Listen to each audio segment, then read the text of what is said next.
Assalamualaikum warahmatullahi wabarakatuh. Selamat pagi anak-anakku semua, semoga kita masih dalam keadaan sehat walafiat.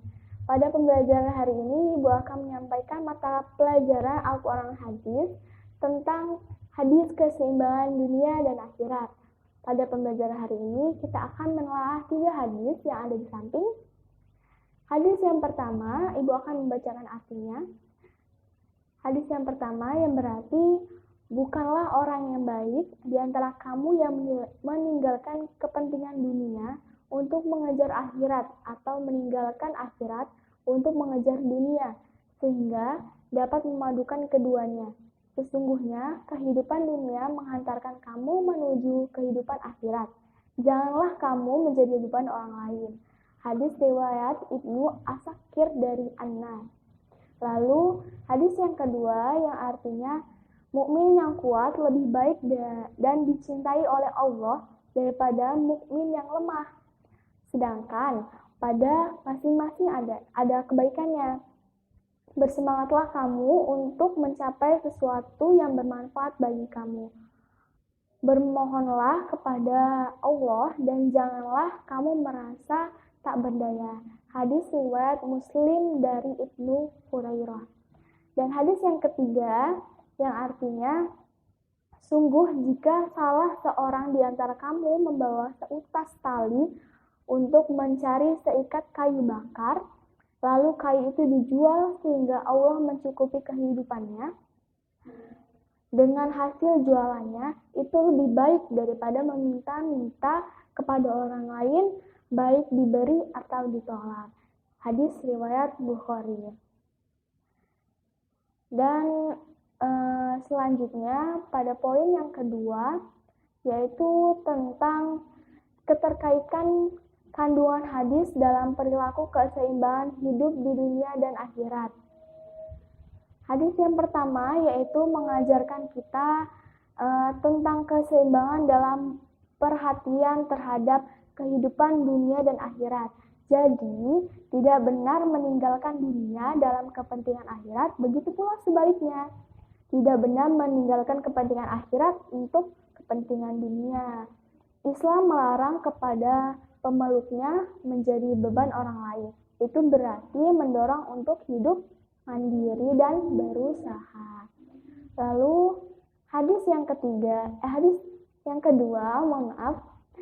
yaitu mengajarkan kita mengandung motivasi agar hidup penuh semangat untuk selalu meminta pertolongan kepada Allah, sehingga akan menjadi orang yang mukmin dan kuat.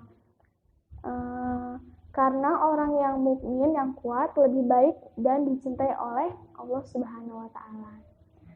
Lanjut, yaitu hadis yang ketiga, yaitu merupakan dorongan yang sangat kuat untuk apa? Untuk bekerja keras. Karena tadi Ibu sudah menyebutkan bahwa arti dari hadis yang ketiga yaitu berusaha atau bekerja lebih baik dari meminta-minta. Baik yang ketiga yaitu memenuhi kebutuhan diri dari keluarganya, apapun pekerjaannya, yang penting halal, itu lebih baik dan lebih mulia daripada meminta-minta kepada orang lain. Lalu bab yang selanjutnya, kesimpulan yang dapat kita ambil dari 3 hadis tersebut, seorang muslim haruslah memiliki perilaku yang 1. Berusaha menyeimbangkan antara kehidupan dunia dan akhirat. Yang kedua, yaitu berusaha untuk menjadi orang mukmin yang kuat dalam segala bidang. Yang ketiga, yaitu mempunyai semangat yang tinggi dalam meraih sesuatu yang bermanfaat dan mulia. Yang keempat, selalu memohon pertolongan kepada Allah dalam segala hal. Dan yang kelima, mau bekerja keras untuk memulai segala hidupnya dan keluarganya. Lebih baik daripada meminta-minta kepada orang lain dan janganlah menjadi beban orang lain. Lalu, yang selanjutnya yaitu dampak positif.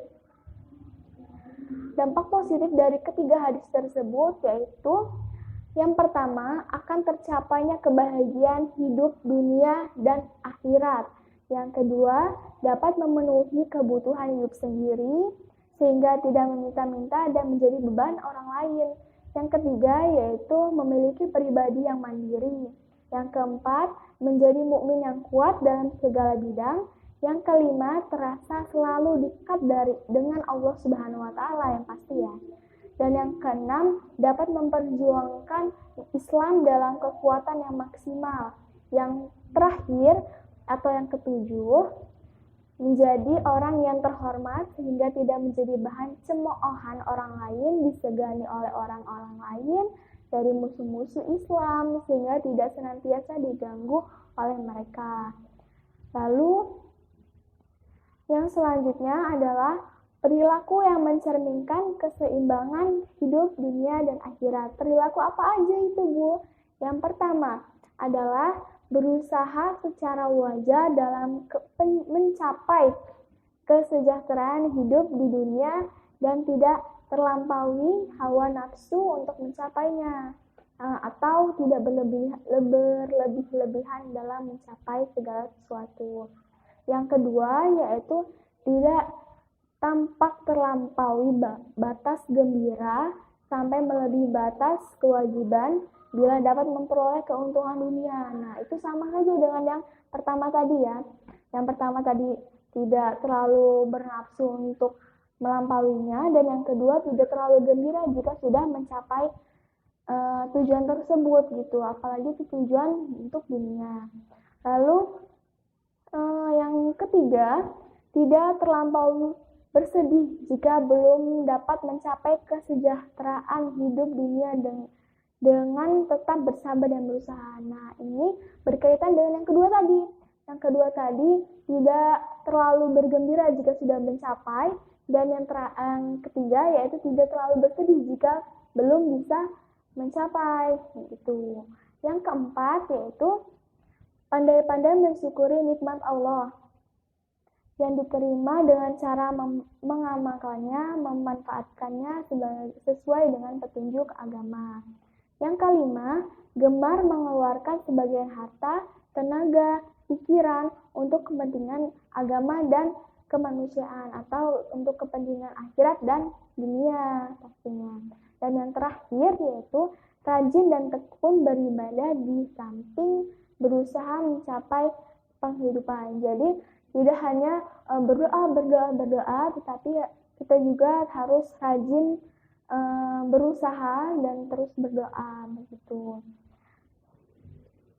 Nah, pada pembelajaran hari ini Ibu mengambil benang merahnya atau rangkumannya, bahwa yang pertama, tujuan hidup manusia adalah untuk mencapai kebahagiaan hidup dunia dan akhirat. Jadi tidak hanya bahagia di dunia saja, tapi juga bahagia di akhirat. Lalu yang kedua, dunia merupakan sarana menuju kehidupan di akhirat. Jadi dunia itu bukanlah tujuan akhir kita, tapi tujuan akhir kita yaitu di akhirat. Dunia hanya sebagai perantara untuk menuju ke akhirat begitu. Yang ketiga yaitu orang Islam harus mempunyai semangat yang kuat untuk mencapai kebahagiaan dunia dan akhirat, dan dilarang menjadi beban orang lain. Yaitu tadi dengan yang kita berusaha, berdoa, dan terus semangat dalam menjalankan sesuatu. Dan yang terakhir yaitu bekerja keras dengan menjual kayu bakar dan dapat memenuhi segala kebutuhan hidupnya, itu lebih mulia dibandingkan dengan orang yang meminta-minta kepada orang lain. Tuh. Jadi mungkin sekian pembelajaran pada hari ini tentang hadis keseimbangan dunia dan akhirat. Semoga penjelasan yang baru saja Ibu sampaikan dapat dipahami. Kurang lebihnya Ibu mohon maaf. Ihdinas siratal mustaqim, wallahumma muwaffiq ila aqwamit thoriq. Wassalamualaikum warahmatullahi wabarakatuh.